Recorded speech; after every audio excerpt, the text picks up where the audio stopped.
આ એવું એક એવું મંદિર છે, એકતાનું પ્રતીક છે. અહીંયા હિન્દુ મુસ્લિમનો કોઈ ભેદભાવ નથી. 18 વરણ આવે છે અને આખા વર્ષમાં દર મહિનાની પૂનમ ભરાય છે અને 2 મોટા હવન થાય છે માતાજીના પ્રસંગ નિમિત્તે. કીધું કાંઈ વાંધો નહીં, જા તું અમારા 6 ભાઈની બેન છે, પહેલી મુસલમાનની માનતા ચડશે તારા દરબારમાં અને ત્યાર પછી હિન્દુની માનતા અમારા દરબારમાં ચડશે. એટલે આવા કોલ વચન બેન ભાઈમાં નિભાણા. માતાજીને હુકમ કર્યું કે જ્યાં અહીંથી વહી જા દૂર, જ્યાં તું ઊભી રહી જાય ને ત્યાં જમીન ફાટશે તું અમાઈ જાય. માતાજી અહીંથી વયા ગયા દૂર, ત્યાં માતાજી ઊભા એટલે જમીન ફાટી માતાજી હમાઈ ગયા. એક ચૂંદડીનો છેડો બહાર રહી ગયો.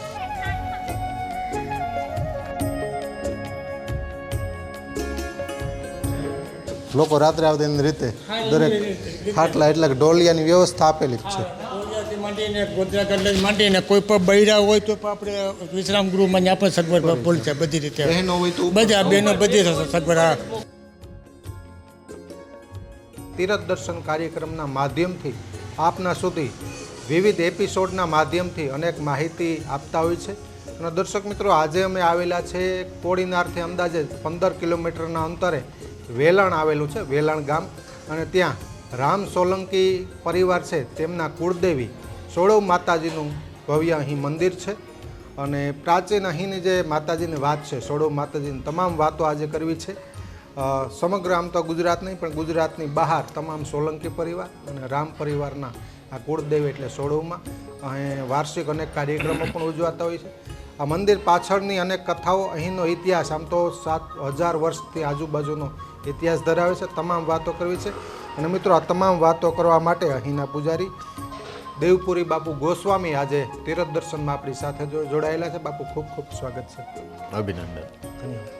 બાપુ, પ્રથમ અહીં મંદિરની તમામ વાતો કરશું આપણે, પણ સૌ પ્રથમ આ સોળવ માતાજીનો ઇતિહાસની વાત કરીએ, કારણ કે ખૂબ જૂનો ટીમ્બો, આમ તો નેહડા હતા, બાદમાં વેલણ ગામ વસેલું. તમામ વાતો કરવી છે. કેટલો જૂનો ઇતિહાસ અને આ માતાજીની તમામ પાયેથી વાત કરો. વેલણ ગામ છે, સોળવ માતાનું મંદિર છે, એનો હું પૂજારી દેવપુરી ગોસ્વામી છું. હવે આ 1000 વર્ષ પહેલાંની પુરાણી વાત છે. અહીંયા આહિર સમાજના નેહડા હતા અને સોળવમાં તરીકે એક માતાજી 9 થી 10 વર્ષના ભેંસો ગાયો ચરાવતા, એનો રોજ નિત્યક્રમ. હવે એવામાં દરિયાઈ માર્ગે 5 પીર આવેલા પથ્થરની પાટ ઉપર બેસીને. માતાજીએ જોયું કે આ કોઈ સાધારણ માણસ નથી, આ કોઈ ઓલિયા પીર છે. એટલે એ લોકો ત્યાં કાંઠા ઉપર ઉતર્યા. માતાજીએ બોલાવ્યા, વાતચીત કરી. બધા ગોવારોના ટિફિન હતા. માતાજીએ એ લોકોને 5 પીરને જમાડ્યા અને ત્યાં એ રહેતા. એમ 2-3 મહિનાનો નિત્યક્રમ ચાલુ રહ્યો. એવામાં ગામ લોકો બધા ઊંધી શંકા કરવા માંડ્યા. તો એ છતાં માતાજી રોજ દૂધ આપે, પીર બાપાને ઘરેથી લઈ આવીને દૂધ ખવડાવે, બધું જમવાનું ખવડાવે. હવે એમ થતાં માતાજીની ભાભી હવે માતાજીને મેણું માર્યું કે બેનબા, થોડો ઘણો પ્રેમ આહિર માટે રહેવા દેજો, બધો પ્રેમ પીર બાપાને ઠાલવી દેતા નહીં. હવે એવામાં માતાજીને લાગી આવ્યું કે આ બહારના તો ઠીક, પણ મારી ભાભી ઉઠીને મારા ઉપર શંકા કરી. માતાજી ઘરેથી નીકળી ગયા. ધરતી માતાને પ્રાર્થના કરી, હે માતાજી, જો તમે માર્ગ આપો હું સમાઈ જાઉં. ધરતી માતાએ માર્ગ આપ્યો. માતાજી સમાઈ ગયા અહીંયા. હવે એવામાં 5 પીરને ખબર પડી. 5 પીરને બહુ મનમાં દુઃખ થઈ ગયું અને એ લોકો ત્યાં પીર બાપાની જગ્યામાં સમાઈ ગયા. હવે એવામાં બેનના ભાઈ આવ્યા ઘરે, માતાજીના ભાઈ. એટલે ભાઈએ પૂછ્યું કે બેન ક્યાં? તો કે એ તો ઘરેથી નીકળી ગયા. હવે ગોતતા ટીંબા બાજુ આવ્યા તો એક રબારી બાપા બકરા ચારતા હતા. તો એને પૂછ્યું કે મારી બેનને જોયા? તો તો માતાજીની ચૂંદડી બહાર દેખાતી હતી. રબારી બાપાએ પગ અડાડ્યો અંગૂઠો કે જો અહીં સમાણા. હવે એવામાં એને યાને યા નાક કર્યો, રબારી બાપા ફેલ થઈ ગયા. પછી આ એવું એક એવું મંદિર છે, એકતાનું પ્રતીક છે. અહીંયા હિન્દુ મુસ્લિમનો કોઈ ભેદભાવ નથી. 18 વરણ આવે છે અને આખા વર્ષમાં દર મહિનાની પૂનમ ભરાય છે અને 2 મોટા હવન થાય છે માતાજીના પ્રસંગ નિમિત્તે. એક ચૈત્રી આઠમ અને એક નવરાત્રિ આઠમ. એના હવન થાય છે અને રામ પરિવાર અને સોલંકી પરિવારના માતાજી કુળદેવી છે. એમાં એક પ્રસંગ સાંભળ્યો છે, મેં જોયેલો નથી, આ તો સાંભળેલું છે કે પીર બાપાની ત્યાં એક બોમ્બેથી શ્રીમંત શેઠ આવેલા માનતા કરવા માટે. એ લોકો ત્યાં ચોખાની દેગ પકાવી અને માતાજીની ચૂંદડી ને નારિયેળ ચડાવવા આવેલા નહીં. તો ત્યાંના મુંજાવર બાપુએ કીધું કે તમે આ પહેલાં કરી આવો, પછી બધું અહીંયા તમે નિવેદ બનાવો. તો એ કે હું હિન્દુના દેવને માનતો નથી. તો એવામાં દેગ ચડાવી. બોમ્બેના કારીગરો હતા, એ લોકો બોમ્બેથી બધું સાથે લઈને આવેલા. દેગ પાકે નહીં અને છેલ્લે જોયું દેગમાં તો કીડા થઈ ગયા દેગમાં. તો પાછો છેટ ગયા મુંજાવર બાપુ આગળ. એ કે હવે મુંજાવર બાપુ આનો કંઈક રસ્તો કાઢો તમે. તો કે તમે જય માતાજીની ચૂંદડી નારિયેળ ચડાવો, પછી જ અહીંયા દેગ પાકશે. ત્યારથી આ ભાઈ બહેનનો પ્રેમ છે, માતાજી અને પીર બાપા. પહેલાં અહીંને માનતા હોય તો ત્યાં જવું પડે અને ત્યાંને માનતા હોય તો અહીંયા આવવું પડે. એટલી માહિતી મારી આગળ છે.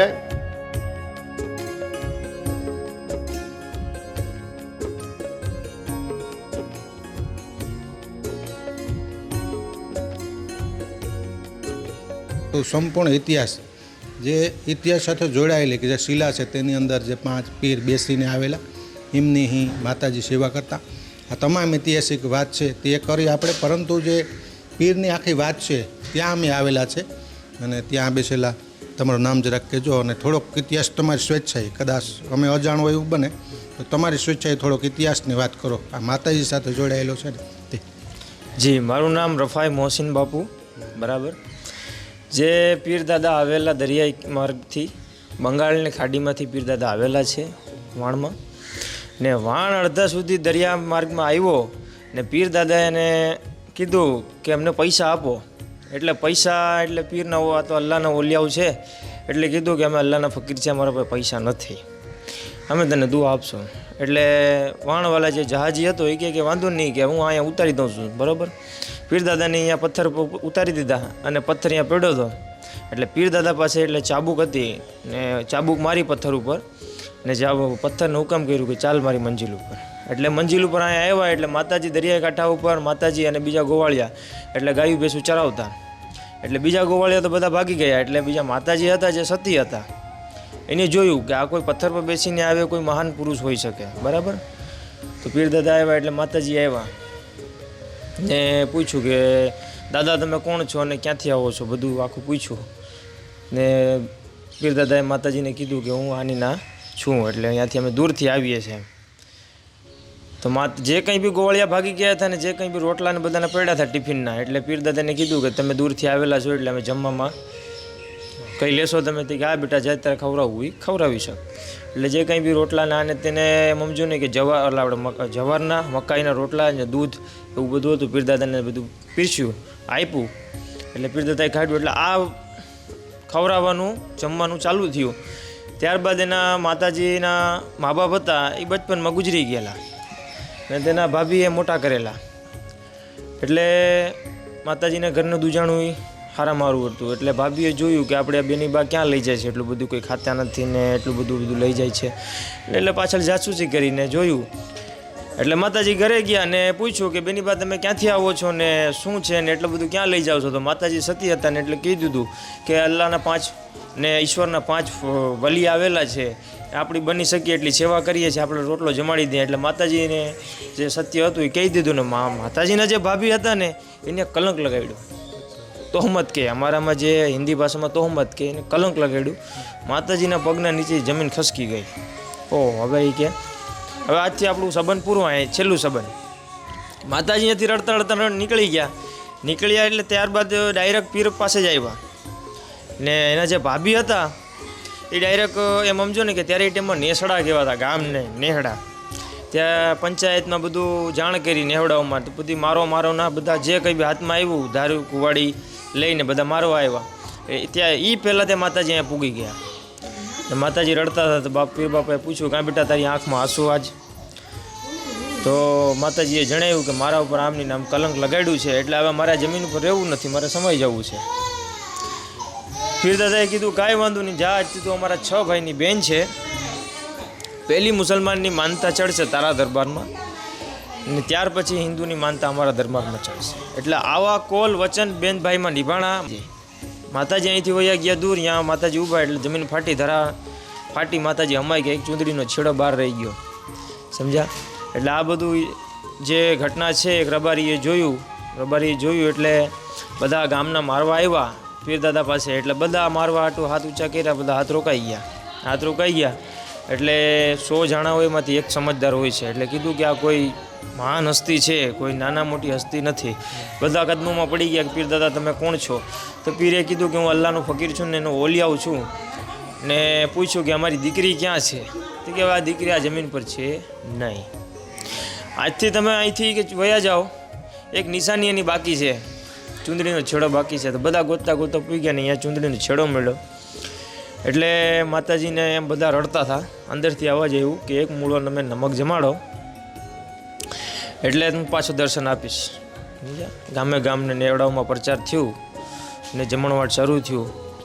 એટલે ત્યારે એમ સમજો ને કે કૂવાના ઉપર રેટ હાલતા, ત્યારે મોટરની સિસ્ટમ નહીં, રેટ હાલતા બળદથી પાણી નીકળે હાલે. એટલે પાણી પૂરું થઈ ગયું, માણસ પાણી માટે તરસા. એટલે માતાજી અંદરથી હુકમ કર્યું પાડાને, એટલે પાડાએ પથ્થર ઉપર પગ માર્યું એટલે ફુવારો જારી થયું, મીઠું પાણી બધી પીધું. માતાજીએ હિંડોળામાં ઝૂલતા દર્શન દીધા, ઝૂલતા હિંડોળામાં નીકળ્યા હતા. એટલે આવું ઇતિહાસ છે બધું. આનાથી ગાળતે આ 850 વર્ષ જૂનું ઇતિહાસ છે. પીર દાદાને માતાજીનું આ કોલ બંધાણું છે બેન ભાઈનું. પહેલી મુસલમાનની માનતા માતાજીના દરબારમાં ચડે, બાદમાં હિન્દુની અહીંયા આવે. આ સોડો માનો ઝૂલો એ તો આ જે માતાજી જે પ્રમાણ પીર્યું ને માતાજી, ત્યાં માતાજી અહીંયા 3.5 દિવસ ઝૂલ્યા હતા સમાધિમાંથી આ બહાર નીકળીને. આ એ નિશાની આજે પણ છે, પરમ હમણાં એમને રહેવા જ દીધું આપણે. આ બાકીનું નવું બાંધકામ બીજું છે. બાકી આ ઝૂલો જે માતાજી ઝૂલ્યા ને અહીંયા, જે સોલંકી પરિવારની માનતા અહીંયા આવી હતી, એટલે પાણીની તંગી પડી ગઈ હતી અહીંયા. એટલે માતાજીને કહ્યું પાણી વિના કે આ જો લોકો છે તરસાય કે મરશે, તો માતાએ કીધું મારો પાડો કે અહીંયા છે ને કે પાડાને હું હુકમ કરે ને જમણી ખરી જે માન છે ને, એટલે ત્યાંથી પાણી કે સરવાણી ત્યાંથી કે શરૂઆત થાય. એટલે પછી ત્યાંથી પાણીની સરવાણી શરૂ થઈને પછી માતાજી કે 3.5 દિવસ ઝૂલ્યા હતા અહીંયા સમાધિમાંથી નીકળીને બહાર. ધરતીમાં સમાઈ ગયા પછી પણ 3.5 પછી પણ આજે પછી ડેરી આપણે અહીંયા છે, જે પાડાને આપણે સરવાણી નીકળે આજે પણ મોજૂદ છે. સરવાણી બંધ છે પણ નિશાની એની ડેરી છે આજે પણ એમાં. આપણે ત્યાં પણ દર્શન કર્યું, તે પણ માતાજીના દર્શન કરી, ઝૂલાના દર્શન કર્યા. હનુમાન દાદા બિરાજમાન છે. હા, હનુમાન દાદા જે આપણે જે માતાજીની સ્થાપના જે નવું મંદિર 2010માં બનાવ્યું ત્યારે નહીં પહેલેથી છે હનુમાન દાદા મંદિર છે બધા. માતાજીની સ્થાપના કરી ત્યારનો હનુમાન દાદા છે. કનકાઈ માતાજીને ગણપતિની મૂર્તિ આપણે છે ને જે તે વખતે પાણી માટે કોવીનું આપણે ખોદકામ કર્યું હતું અહીંયા એટલે કોવીનું ખોદકામ કરતે પણ નીકળી છે મૂર્તિ હા ત્યારે જમીનમાંથી હજી નીકળી છે એટલે પછી લોકોએ બધે પ્રતિષ્ઠાને યાદ સ્થાપના કરી દીધી સાથે એમને ને બાકી સ્થાપના કરી. ત્યારે સ્થાપના કરી છે આજે ત્યાંનું જે સંચાલન પહેલાં કમિટીથી ને વડવાઓ બધા બધું કરતા બધું આને જે સંચાલન તે પછી કમિટી આપણે બનાવીને તે પછી 2016માં આપણે ટ્રસ્ટ બનાવ્યું હા 2016માં 2016માં ટ્રસ્ટ આપણે જે બનાવ્યું ને તે પછી સંચાલન બધું ટ્રસ્ટ બધું કરે છે ને કોઈ આપણે ફંડ ફાળો લેવા જતા નથી ક્યાંય બારો જે તે ફંડ આ બધું જે તે આપણે અટાણે આજે આ ઊભું છે કે ને ફંડ બધું આવી જ જતા અહીં એમને ને આ રીતે બધું સંચાલન ચાલુ છે વર્ષમાં આપણે હવન મોટા બે કરીએ છીએ ચૈત્રી નવરાત્રિમાં ને આસુ નવરાત્રિમાં એમને બાકીના જે તે આપણે નક્કી જે કરીએ સપ્તાહો છે કોઈ ભાગો સપ્તાહ આ તે છે જે તે પછી ટ્રસ્ટ નક્કી નહીં ને ઓછામાં ઓછું ને વધારેમાં વધારે 700 થી 500 મરચું ડેલી શરીર દર્શન આવે છે અહીંયા બે અટાણે તો રામ સોલંકી સિવાય પણ 18 કોરોના આવે છે અહીંયા બધા એમને આ રીતે આનું સંચાલન ચાલુ છે બધું એમને આપણે વ્યવસ્થાની વાત કરીએ કાકા તમે કેટલાક વર્ષોથી હું આમ વાત કરીએ તો અમારા બાપા આવતા ને એના ભેરોથી આવું નાનો હતો ત્યારેનું હા છે નાનેથી જ હું તો આવું અમારા બાપા ભેરો આવતો ત્યારે આ મંદિર કે એ કંઈ નહોતું ત્યારે ડેરી જ હતી ત્યારે એને હું તો ચાલુ જ છે પછી બાપા ઓફ થઈ ગયા પછી મેં એનો શીલો રાખી મૂક્યો હું 2 હવનમાં આવતા હવનમાં પછી આ મેં પૂનમને અમાહુને ચાલુ કર્યું એટલે સેવા કરવા માટે દર પૂનમે આવી જવાનું આપણે મંદિરનું જે બાંધકામ આપણે છે ને 2007માં આપણે શરૂઆત કરી હતી 2009માં આપણે પૂરું છું ને ઓલું આપણે હોલ જે બેઠક હોલ છે પછી મંદિરનો ગેટ છે આપણે એ 2006માં આપણે શરૂઆત કરી હતી એ 2007માં બધું પૂરું બધું થયેલ છે બધું ને બાકીનું બાંધકામ જેમ જરૂરિયાત આપણે પડતી ગઈ જેમ વધારો થતો ગયો આપણે કે ભાઈ જરૂરિયાત છે હવે હોલની જરૂર છે રસોડાની જરૂર છે વિશ્રામ ગૃહની પણ આપણે આજે જરૂર છે એ પ્રમાણે પછી બાંધકામ બધું કરતા ગયા અમને ને એ આજે 20 થી 25,000 માણસો જમણવાર થઈ જાય ને એટલું આપણી પાસે રસોડામાં વાસણ છે સામગ્રી છે હા 20,000-25,000 માણસોની સામગ્રી છે ને બાકી 500 થી 1,000 માણસો કદાચ નાઇટ રોકાય ને એટલે આપણે સુવાની વ્યવસ્થા બધી છે બધી અહીંયા 1,000 માણસો હા 1,000 માણસો એટલી ફૂલ સુવિધા છે આપણે અહીંયા બધી ને કદાચ ચાલીને કોઈ પગ યાત્રા કોઈ પણ આવ્યા હોય પગયાત્રા હતો તો એને પણ રાત્રે વિસામો અહીંયા મળે પછી અહીંયા પ્રસાદ મળે ચા પાણી મળે ચા પાણી તો અમારે સતત 24 કલાક ચાલુ જ રહે બધે અમને ને ગમે તે ચાલીને આવ્યા હોય કોઈ માનતા લઈને આવ્યા હોય રાત્રિ રોકાણ થયું હોય તો એને પણ બધી સગવડે બધી અહીંયા દઈએ છે બધી આપણે બધી અમને હા બધી હા વ્યવસ્થા બધી ફૂલ છે હમણાં બરાબર છે અને બાકી મંદિરનો આપણે ટાઈમ છે તો 6 થી 9 વાગ્યાનો છે તો સવારમાં 6 વાગે મંદિર આપણું ખુલી જાય ને સાંજે 9 વાગે બંધ થઈ જાય ને કદાચ કોઈ રાત્રિ રોકાણ માટે કોઈ પણ ચાલીને કોઈ પણ આવે તો અહીંયા ટ્રસ્ટના પણ નંબર જે છે એને ફોન કરીએ એટલે અમે વ્યવસ્થા બધી કરી આપીએ અહીંયા બધી હા બરાબર જરૂરિયાત હોય પૂનમની તારીખ હા તો લખાવાની હા બરાબર છે ના બરાબર લોકોને ખ્યાલ હા ખ્યાલ આવે છે કોઈ દર પૂનમે થાળ પણ હોય અહીંયા માનો કે જેને થાળ જો તો ધરવાના જ હોય તો એ જો 2500 રૂપિયા અહીંયા ટ્રસ્ટને જમા કરાવે તો 20-25 માણસો એ લાવી પણ શકે અહીંયા એનું બુકિંગ આપણે ચાલુ છે કોઈ પણ નાના મોટું દાન દેવું હોય તો ટ્રસ્ટના નંબર આપણે છે એમાં કોઈ પણ કોન્ટેક કે જે સ્વરૂપમાં દાન દેવું હોય પણ આપણે બાકી પહોંચ સાથે સ્વીકારીએ છીએ અહીંયા બધા અમને લોકો રાત્રે આવતી રીતે દરેક ખાટલા એટલે ઢોલિયાની વ્યવસ્થા આપેલી જ છે માંડીને ગોધરા ગઢ માંડીને કોઈ પણ બૈરા હોય તો આપણે વિશ્રામ ગૃહમાં ત્યાં પણ સગવડ પૂરી છે બધી રીતે બધા બહેનો બધી સગવડ હા બાથરૂમથી માંડીને ટોયલેટથી માંડીને તમામ સુવિધાની જોગવાઈ બધી છે જ આપણે ત્યાં આગળ આપણે ઝૂલાની વાત કરી હતી કે ભાઈ માતાજી 3.5 દિવસ આવ્યા છે આપણે. પણ જેથી જથરા જે સોલંકીને શેર માટેની હતી ખોટ હતી ને એટલે એને માતાજીની માનતા માની હતી. પણ જે તે સમયે માનતા મોટી માની છે ને એટલે પછી માણસો વધી જાય એટલે પાણીનું પૂરું ન ચૂલે. માતાજી પછી ઝૂલામાંથી અહીંયા બેઠા હતા માં હવે એટલું તો પૂરું થયું પણ પાણીનું મારાથી પૂરું થાય એમ નથી કે તો પછી કે આમાં કે માલ સટતો માતાજી કે તો પાડાને હુકમ એને કર્યો કે ભાઈ તું પાણીનું હવે કે પૂરું પાડી કે જમીન ખરી તારી મારને કે ધરતી ઉપર. એટલે પછી પાડાવે અહીંયા જમણા પગની ખરી ત્યાં મારીને એટલે અહીંયા પાણીની સરવાણી શરૂ થયું. હજારો માણસો પાણી પીધું. વર્ષો સુધી આ પાણીની સરવાણી ચાલુ રહી. જે તે વર્ષો પછી આ ઓટોમેટિક બંધ થઈ ગઈ છે એમને. એટલે એની યાદગાર રૂપે આપણે મંદિરનું જે બાંધકામ થયું ને તેથી પછી આ ડેરીની શરૂઆત કરીને ડેરી આપણે બનાવી. આજે આ પાડાના પગલાં તરીકે આપણે ઓળખાઈએ. પાડાના પગલા તરીકે ઓળખાય આજે ઇતિહાસમાં પણ આપણી છોપડીમાં પણ બધું છે જ આપણે બુકમાં.